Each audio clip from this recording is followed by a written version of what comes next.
Bonjour à toutes et à tous. Merci de nous rejoindre pour cette interview spéciale dans le cadre des élections municipales de 2026 à Groslay. À travers cette série d'entretiens, nous souhaitons offrir aux habitants une vision claire des projets, des priorités et des engagements des différents candidats. Aujourd'hui, nous recevons M. Geffroy, que nous allons interroger autour des 5 thèmes majeurs qui concernent directement le quotidien des Grolésiens. La sécurité, la jeunesse, l'écologie, le commerce et enfin les projets structurants pour l'avenir de notre ville. Merci Monsieur Geffroy d'avoir répondu à notre invitation. Avec plaisir. Nous allons donc pouvoir commencer. Tout d'abord, Monsieur Geffroy, pouvez-vous vous présenter à nos membres? Alors bonjour à toutes et à tous, je m'appelle François Geffroy, j'ai 65 ans. J'habite Groslay depuis 1992, marié, père de 4 enfants qui ont fait leur scolarité à Groslay, grand-père. Je suis ergonome de formation, j'ai un doctorat en ergonomie, donc j'étudie les conditions de travail et les conditions de réalisation du travail. Je suis salarié de l'Institut de radioprotection et de sûreté nucléaire depuis plus de 30 ans. J'ai été expert, puis responsable d'une unité en charge de l'expertise, et pendant 10 ans, j'ai dirigé un laboratoire de recherche en sciences humaines et sociales. Je suis également un homme engagé, je suis engagé à la CFDT, j'ai été représentant du personnel. Je suis aussi engagé sur ma ville, puisque j'ai présidé l'association syndicale libre Les Jardins de Groslay. J'ai été membre cofondateur du réseau grolésien, bien connu pour organiser la fête de la pomme chaque année. Je suis engagé en politique aussi, puisque j'ai conduit une liste en 2020 et je suis conseiller municipal et conseiller communautaire depuis 4 ans. Voilà ce que je peux vous dire sur qui je suis. Très bien, je vous remercie. Voici maintenant les 5 questions. Le premier thème est la sécurité. Que comptez-vous mettre en place pour renforcer la sécurité à Groslay? Alors, vaste question. Je connais l'attachement des Grolésiens à la sécurité et je le partage largement. Alors, 4 principes guident mon action et ma réflexion dans le domaine de la sécurité. Le premier principe, c'est l'humilité. Les questions de sécurité sont compliquées et nécessitent réflexion avant d'agir. Bien que lorsque l'on est soi-même victime d'un délit, je me suis fait voler ma voiture fin 2022, on est en colère et on a envie d'une action rapide et efficace. Mais ceux qui vous promettent des réponses simples et rapides, en fait, sont au mieux des illusionnistes et au pire des escrocs. Le deuxième principe, c'est la proportionnalité aux enjeux. Je voudrais tout de même rappeler que nous vivons à Groslay, qui est une ville sûre. Avec mon équipe, on a mené une enquête auprès des Grolésiens, 290 répondants, donc c'est significatif sur le plan statistique, et 88% des répondants affirment se sentir en sécurité à Groslay. Les chiffres parlent également, puisque nous notons en 2024 19 cambriolages répertoriés sur la ville de Groslay, en légère baisse, et 26 vols de voitures en légère hausse. Donc vraiment, il faut partir des faits et pour développer une approche proportionnée aux enjeux. Le troisième principe, c'est une approche globale de la sécurité. La sécurité, elle passe par des actions de prévention, de détection au plus tôt et d'intervention. Prévention, aujourd'hui, c'est le parent pauvre de la politique de la ville. Alors la prévention nécessite une vraie politique envers les jeunes. En disant ça, je ne dis pas que les jeunes sont à la source des délits, mais quand même, les laisser désœuvrer dans la rue, c'est pas une bonne idée. Donc vraiment, une politique envers la jeunesse, c'est important. Il y a aussi des actions à mener concernant les violences intrafamiliales, parce que contrairement à ce qu'on pense, l'insécurité, c'est pas forcément de dehors, ça peut être aussi à l'intérieur de la maison. La CAPV pilote un dispositif depuis plusieurs années et hélas, la ville de Groslay en est sortie. Enfin, la prévention passe par la mise en place d'une commission locale de prévention, de sécurité et de prévention de la délinquance.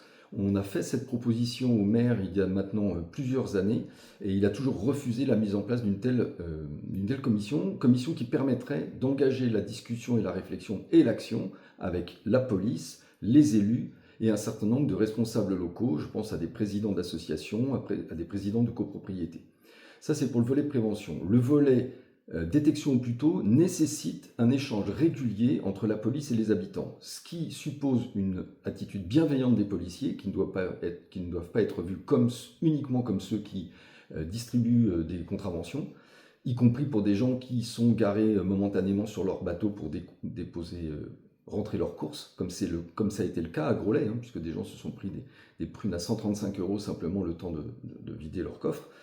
Et puis, bien évidemment, le maintien d'un réseau de vidéosurveillance avec des caméras, les groupes voisins vigilants, en les remettant quand même en conformité avec la réglementation, ce qui n'est pas le cas aujourd'hui. Et puis en ayant une approche un peu plus globale. Voilà, donc c'était tout sur la partie détection, et puis bien sûr maintenir et pérenniser les effectifs de police pour assurer une capacité d'intervention à toute heure de la journée. Vous parlez des caméras vidéo. Il y a de nombreux habitants qui nous signalent que les caméras installées ne permettent pas toujours d'obtenir des retours vidéo concluants lors de dépôt de plainte. Comment envisagez-vous d'améliorer ce point? Alors juste avant de répondre à la question, mon 4e principe, puisque j'en avais 4, D'accord. le dernier, c'est une approche pragmatique. Moi, j'ai pas de position de principe pour ou contre la police, pour ou contre la vidéosurveillance. En fait, ce que je veux, c'est qu'on déploie des moyens efficaces pour vivre tranquillement. Ça, c'est le 4e principe. Pour revenir à votre question, sur les caméras, en fait, quelques éléments avant de répondre à la question directement.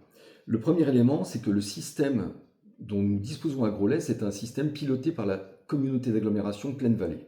Donc il y a eu une modernisation complète du système ces dernières années, avec la construction d'un centre de supervision urbain sur la commune de Montmorency. Et ce qu'il faut savoir, j'ai les chiffres ici, c'est que ce centre supervise 747 caméras qui sont implantées, des caméras fixes, qui sont implantées dans les villes qui dépendent de la communauté d'agglo, et 84 caméras mobiles. Ce qui veut dire une base de données considérable. Ça, c'est le premier élément. Donc, difficulté pour aller retrouver une image.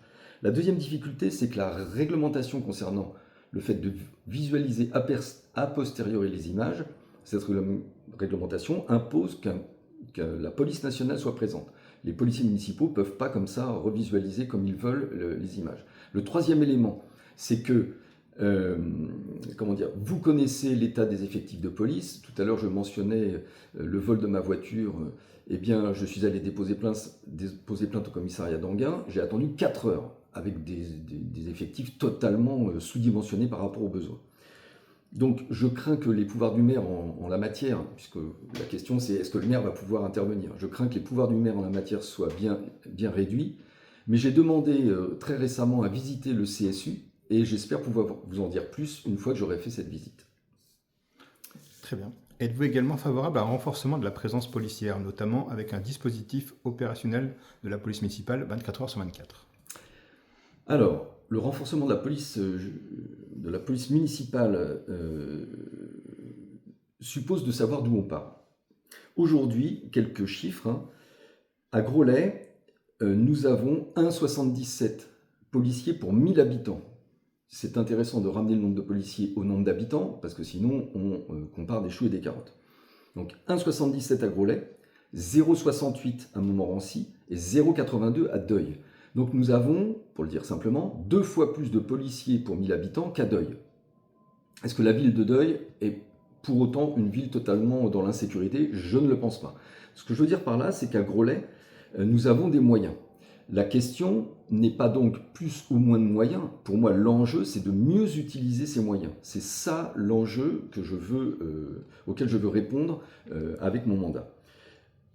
Après, la question de l'efficacité de ces moyens, elle est difficile à appréhender, puisque je mentionnais tout à l'heure les chiffres des cambriolages et des vols. Je reviens sur ces chiffres. Donc les cambriolages, ils sont passés de 25 à 19 entre 2021 et 2024. Et les vols de véhicules sont passés de 23 à 26. Augmentation des vols de véhicules, baisse des cambriolages, avec un déploiement de moyens relativement important. Donc voilà, je reviens sur mon propos. Pour moi, c'est mieux utiliser les forces existantes et ne pas aller dans une espèce d'inflation avec une course sans fin à plus de policiers, plus de policiers, plus de policiers. D'accord. Donc pas de police municipale ouverte 24 heures sur 24. Non. Très bien. Sauf si des événements particulièrement graves se produisaient la nuit et exigeaient un déploiement. C'est le principe de pragmatisme dont je parlais tout à l'heure. Très bien. On va passer au second thème, c'est sur la jeunesse. Il y a beaucoup d'adolescents qui nous disent s'ennuyer à Groslay et se tournent de plus en plus vers les villes voisines pour leur activité. Quelles sont vos idées pour redynamiser la vie jeunesse et offrir davantage de possibilités sur notre commune? Alors, cette question ne me surprend pas, puisque dans l'enquête que nous avons menée avec mes colistiers, les répondants répondent à 78% que l'offre pour la jeunesse à Groslay, 70% considèrent qu'elle est insuffisante. Donc ça correspond tout à fait à ce que vous exprimez. Pour moi, j'envisage d'agir dans 4 directions. Premièrement, donner la parole et associer les jeunes aux décisions politiques qui concernent la ville. Donc très concrètement, créer un conseil municipal de la jeunesse. Aujourd'hui, il y a un conseil municipal des enfants qui a priori existe. Moi, conseiller municipal, j'ai jamais eu aucune présentation au conseil municipal sur ce dispositif. En tout cas, le propos ici, c'est de dire que nous créerons un conseil municipal de la jeunesse, c'est-à-dire en gros pour les 15-18 ans. La deuxième idée, c'est nous avons un projet phare de notre programme qui est la création et l'ouverture d'une maison des associations. Il faut que dans cette maison des associations, il y ait un espace dédié aux jeunes. Les jeunes, ils ont besoin d'espace pour se retrouver, pour échanger, d'espace à eux. Bien évidemment aussi, réhabiliter le City Stade. Le City Stade qui est à l'abandon complet depuis trop longtemps, et il faut donner cette possibilité aux jeunes de se retrouver pour jouer de manière ludique. Et puis le dernier élément, c'est améliorer les équipements sportifs, puisque massivement les jeunes, ou majoritairement les jeunes fréquentent les équipements sportifs. Je pense au scandale des vestiaires du stade de foot, qu'il faut à la fois totalement réhabiliter et agrandir. Donc voilà les 4 axes que je... D'accord. Le thème suivant est sur l'écologie. Les habitants sont nombreux à exprimer leur inquiétude concernant la pollution liée aux couloirs aériens. Envisagez-vous des actions ou des marches spécifiques sur ce sujet? Alors, sur la pollution, c'est pas dit pollution sonore, mais je vais le rajouter. La pollution sonore, on souffre tous du bruit des avions. Quand c'est l'hiver, les fenêtres fermées, chacun ayant bénéficié des aides ADP, on est à peu près tranquille. Mais dès que c'est l'été et qu'on veut prendre un apéritif dehors ou manger avec des amis un petit barbecue, si c'est le dimanche soir par exemple, c'est insupportable d'avoir ces avions qui passent toutes les 2 minutes. Donc moi, je soutiens les actions en faveur d'un plafonnement du nombre des rotations d'avions à Roissy. Plus précisément, moi je suis pour un couvre-feu la nuit qui permet de dormir tranquillement, parce que les effets du bruit sur le sommeil, il y a des effets sur la santé qui sont maintenant documentés scientifiquement, en termes de risques cardiovasculaires, etc. Et puis un plafonnement du nombre de rotations par an. Ça, c'est des demandes qui sont portées par la VOCNAR. Je suis d'ailleurs membre de la VOCNAR et je salue leur action résolue pour protéger notre santé finalement. Alors, juste une petite précision. Évidemment que le maire peut quelque chose dans cette action, mais je ne me fais pas d'illusions sur le fait qu'un maire seul, face à Aéroport de Paris et face aux enjeux économiques, ne pourra pas grand-chose. C'est vraiment une mobilisation du maire et de l'ensemble des habitants qui peut éventuellement peser. Très bien. Avez-vous également un projet pour favoriser une circulation plus douce et encourager les modes de transport non polluants, comme par exemple les pistes cyclables? Alors, avant de passer aux pistes cyclables, un mot sur les déplacements à pied à Groslay. Tout Groslaysien sait que marcher à pied dans Groslay, c'est un parcours du combattant, que les personnes à mobilité réduite, les personnes en fauteuil roulant, enfin moi j'ai régulièrement peur pour des gens qui roulent en plein milieu de la route. Je suis grand-père, je me promène avec une poussette, régulièrement je dois descendre sur la rue parce que soit il y a des poteaux, enfin bon bref, vous voyez, les Grolaysiens et les Grolaysiennes voient ce dont je veux parler. Donc cette question du confort pour circuler à pied, elle se pose, et ça c'est pour moi l'enjeu numéro 1. J'y reviendrai puisque vous allez m'interroger sur le projet prioritaire. Pour moi c'est ça le projet prioritaire, donc j'y reviendrai. Cette question de l'accessibilité, je la porte maintenant depuis plusieurs années, puisqu'avec mes colistiers, nous avons demandé à de multiples reprises au maire de réunir la commission accessibilité, et non seulement de la réunir, mais de la faire travailler. Ce qu'il n'a jamais fait, manifestant ainsi un mépris scandaleux vis-à-vis des Grolaysiens qui se retrouvent du coup en difficulté pour circuler dans la ville. Concernant le vélo et la circulation à vélo, j'utilise moi-même le vélo pour circuler. Et je partage, enfin pour ceux qui font du vélo, quand on se retrouve seul dans la rue dans la rue du Général Leclerc, avec une voiture qui nous colle, on pédale aussi vite qu'on peut, mais bon, voilà. Donc circuler à vélo, c'est compliqué. L'aménagement de pistes cyclables, c'est quelque chose de compliqué. Il existe un plan vélo porté par la communauté d'agglomération Plaine-Vallée, plan vélo dans lequel la ville de Groslay est totalement absent. Donc moi j'entends m'inscrire pleinement, inscrire la ville de Groslay dans le plan vélo de la communauté d'agglomération. Très bien. Le prochain thème, c'est sur les commerces. Donc les commerces de Groslay ferment progressivement les uns après les autres. Quelle est votre stratégie pour redynamiser le tissu commercial local et soutenir les acteurs économiques de proximité? Alors, c'est une vraie préoccupation, on l'a perçu dans notre enquête, puisque 59% des répondants ont demandé que les commerces de la ville soient mieux soutenus, et même 92% à la question souhaitez-vous que la ville s'implique dans la redynamisation du marché, 92% des répondants disent oui. Maintenant, on pourrait dire, les 92% qui ont répondu oui au soutien du marché, est-ce qu'ils vont faire leurs courses au marché? La réponse est non. Donc, ce que je sais, c'est que la ville doit prendre sa part dans la redynamisation du commerce, mais que les commerçants ont bien évidemment leur responsabilité, et les clients, les Grolésiens, les habitants, ont aussi une responsabilité. Donc, la première mesure, c'est de créer une commission, non pas une commission, pas une association des commerçants, mais une association de dynamisation du commerce local qui intègre les commerçants, bien évidemment, mais aussi des clients et les élus, pour réfléchir. Ensuite, pour redynamiser le commerce, il y a cette question d'accessibilité qui se pose. On va dans le commerce local lorsque c'est agréable de s'y rendre. Donc là, il y a une vraie responsabilité de la ville en termes d'aménagement.